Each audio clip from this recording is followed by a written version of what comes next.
ចឹងសម្រាប់បងប្អូនយើងមួយយើងមិត្តភក្តិបងប្អូនយើងអ្វីទាំងអស់គ្នាដែលមានថវិកាចង់ទិញអាវទាំងអាវលេងតែមានថវិកាត្រឹមតែ100ស្ដើងបាទបងប្អូនអាចពិចារណាជាមួយនឹង account នេះបានណាមួយយើងណាបាទបងប្អូនយើងមានស្ងប់ចិត្តមានអីលេងបងប្អូនយើងមិនពីដើមទៅបាទពីដើមមានអាវទាំងអាវលេងមានសេរីចាស់សេរីចោលគេថាសេរីក្បាលទាំងអាវបងប្អូនយើងមានអាវទន្សាយមានអាវអីចឹងឡាក់នឹងឡាក់ជាមួយនឹងអាវស្រីមានរចនាបថគឺយើងស្អាតខ្លាំងមែនទែន amazing មែនទែនយើងតោះអូខេ account នេះគឺ level ធំគឺ level 78មានដៃគឺជិត40000form វិញគឺកប់សេរីបណ្ដ15ដើម AK វិញគឺ13ដើម Scam វិញគឺ12ដើមមួយយើង Crota 6 5 Thomas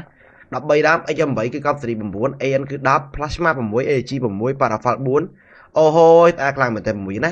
M14 10 SK 6 SPD 4 Poker វិញគឺ4 AC85 M249 6 M67 កំពុងគ្រប់2 UMP វិញគឺ12ដើម M5 វិញគឺ10ដើម VF 8 M240 6ក៏មាន PK បាទ15ដើមបាទ Thomson គឺ6ដើមមួយយើងឆ្លាញ់ឆាត់20នេះណាស្រាប់6គ្រាប់វិញគឺ10ដើមស្ប៉ះ10ស្នប់2គ្រាប់វិញគឺកប់សេរី4បងប្អូនយើងតម្លៃជួថ្លៃបងប្អូនយើងបើចាំការទេបងប្អូនយើងតម្លៃបងប្អូនប៉ែតៃបងប្អូនដាក់ជួពេកមកមួយយើង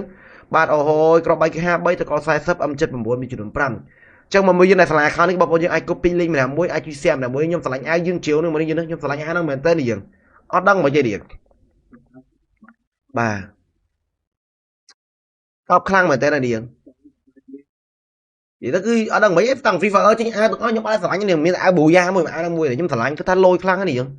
បាទ emote នេះគឺកប់សេរីបងប្អូនយើងថ្លៃជួនេះណាតម្លៃ500000នេះបងប្អូនយើងតោះចឹងនេះយើងថ្លៃខាងនេះគឺឆ្ងាយចាប់ពេកបានយើងជួបគ្នានៅពេលវេលាដែរដល់ទៀតបងប្អូនយើងណា VP គាត់បងប្អូនតាមហ្នឹងចាំតិចកុំឲ្យខាតពេលវេលាខ្ញុំឲ្យមើលខោអាវចាយបន្តិចvìយើងចាយគាត់ចង់បានខោអាវស្រីប្រាក់ចឹងណាខាងនេះខោអាវស្រីមានគូសំណាមួយណាមានគូសំហ្មងអាចលេងមួយសង្សារយើងបានណាចឹងតោះជួបគ្នាវីដេអូក្រោយបាយបាយ